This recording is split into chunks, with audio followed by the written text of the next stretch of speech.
নমস্কার বন্ধুরা, আশা করি আপনারা সবাই ভালো আছেন।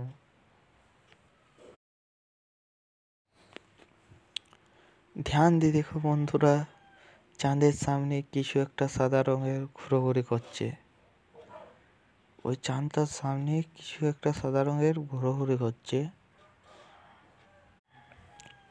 তোমরা কেউ যদি জেনে থাকো ওটা কি জিনিস বটে, অবশ্যই কমেন্টে বলার চেষ্টা করবে। চাঁদের সামনে সাদা রঙের ঘোরাঘুরি অনেকক্ষণ ধরেই করছিল, আমরা দেখলাম। তো বলি চলো ভিডিও একটা বানানো যাক, তোমাদেরকেও শেয়ার করা যাচ্ছে, তোমরাও দেখো, বলো কি ছিল।